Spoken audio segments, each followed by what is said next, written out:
Seguimos con la clase de determinación de acciones. Comenzamos con el reglamento CIRSOC 101, que trata el tema de las cargas permanentes y sobrecargas mínimas. Comenzamos con la introducción del reglamento CIRSOC 101. Los valores que se especifican en el reglamento son valores mínimos. Si en nuestro proyecto los valores de las cargas superan a estos valores mínimos, hay que utilizar esos valores mayores y hay que justificar por qué se utilizan valores mayores. Se los justifica en la memoria de cálculo. Los valores especificados por el reglamento no consideran efectos dinámicos de las cargas, solamente un efecto estático con el valor que se especifica en el reglamento.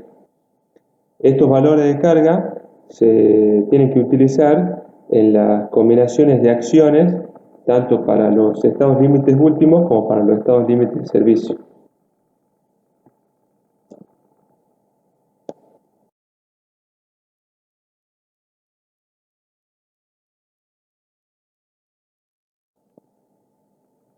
Cuando se determinan las cargas permanentes con propósito de diseño, se deben usar los pesos reales de los materiales y elementos constructivos. En ausencia de esta información, se usaron los valores que se indican en el presente reglamento. Es decir que, cuando uno determina el peso de los materiales del proyecto, tanto estructurales como no estructurales, hay que considerar los pesos específicos reales. Ahora, si no tenemos el peso específico real del que se va a instalar en esa obra, no uno aproximado, sino uno real, si no se lo tiene a ese valor real, hay que utilizar los valores indicados en el reglamento. Las cargas permanentes se obtendrán multiplicando los volúmenes o superficies, considerados en cada caso, por los correspondientes pesos unitarios, que se indican tanto en la tabla 3.1 como en la tabla 3.2. En la tabla 3.1 se ven materiales, peso específico de materiales y conjuntos funcionales de construcción, y en la tabla 3.2 para otros materiales de construcción y para almacenables diversos. Cuando estas cargas tengan el carácter de estabilizante, se determinará exhaustivamente su valor en cada caso particular, para no asignarles un valor en exceso. Es decir, si nosotros estamos considerando que una carga permanente me está colaborando para la estabilización de la estructura, hay que tener cuidado de que el valor de esa carga permanente no esté en exceso, que sea justa. Porque si yo estoy en exceso, voy a estar en el margen de la inseguridad, del lado de la inseguridad, porque con ese valor se va a establecer la estructura, pero si en la realidad tiene valores menores, esa estructura no va a estar estable. Entonces tengo que tener cuidado. Cuando se determinan las cargas permanentes con propósito de diseño, se deben incluir el peso del equipamiento fijo de servicio, tales como instalación sanitaria, instalación eléctrica, sistema de calefacción, ventilación y aire acondicionado. Esto es muy importante porque muchas veces se lo deja de lado y hay que considerar el peso de las instalaciones. En edificios de oficinas u otros edificios donde se levantarán o redistribuirán elementos divisorios internos, se debe prever el peso de dicho elemento, ya sea que estén o no en los planos, a menos que la sobrecarga especificada exceda los 4 kN por metro cuadrado.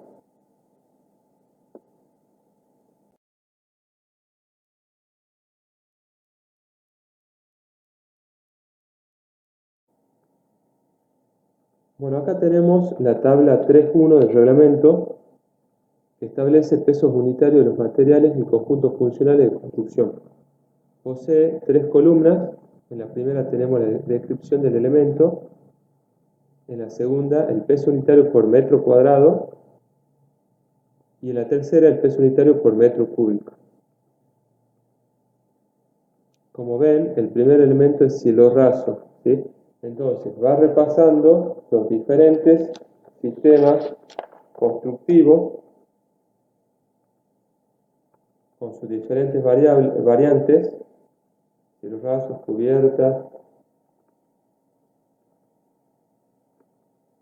hormigones, y va estableciendo los valores de peso por unidad de superficie o peso por unidad de volumen. de cada elemento, con sus diferentes variantes. Mampostería, sin revoque, con revoque, mortero enlucidos, piso y contrapisos, tabiques, placas de yeso, por ejemplo. Y pasamos a la tabla 3.2, donde hay pesos unitarios de otros materiales de la construcción y almacenables diversos, combustibles, líquidos, materiales de construcción varios, cal, arcilla, suelos, otros materiales diversos.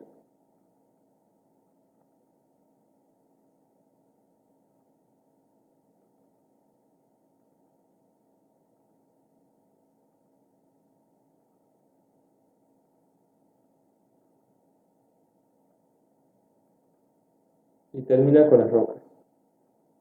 Los últimos valores ya lo da por peso unitario por metro cúbico.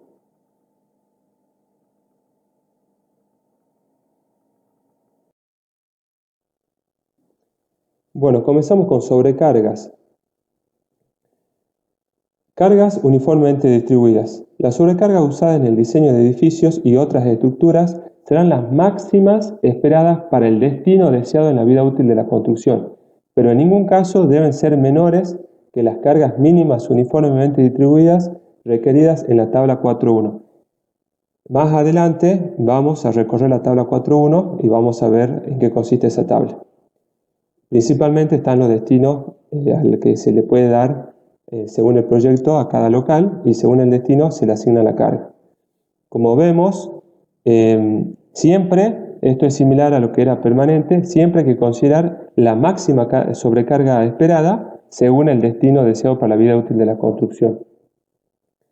Y esa carga máxima esperada puede ser un valor determinado por el criterio profesional, justificado en la memoria de cálculo, no puede ser menor a las cargas mínimas que establece el reglamento en la tabla 4.1.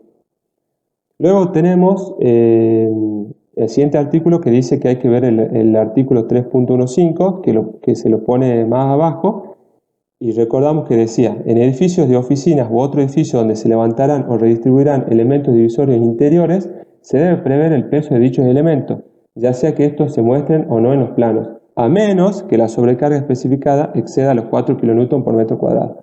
Si bien este artículo es sobrecarga permanente, especifica que si la sobrecarga, cuando vemos la sobrecarga, que sería esta parte que estamos viendo, y nosotros ponemos una sobrecarga en ese local que supera los 4 kN metro cuadrado, ya no es necesario tener en cuenta tabiques. Si los tabiques se mueven, se redistribuyen o se agregan otro futuro, no es necesario, digamos, establecerlo.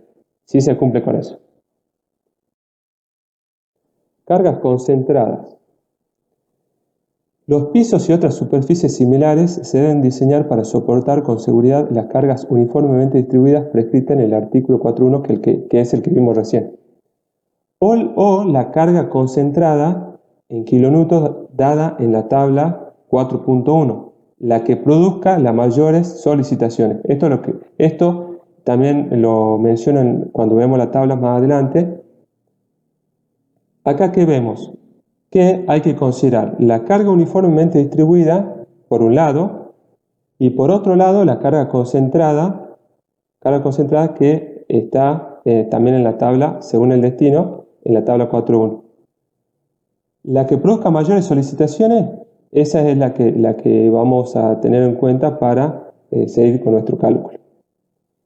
A menos que se especifique de otra manera, se debe suponer que la carga concentrada indicada se distribuirá uniformemente sobre un área cuadrada de 0,75 metros de lado y estará localizada de manera tal de producir los máximos efectos de carga en los elementos estructurales. O sea, tenemos que poner la carga distribuida en esa área de 75 por 75, que son 0,56 metros cuadrados, y ubicarla de tal manera que dé los máximos efectos de carga.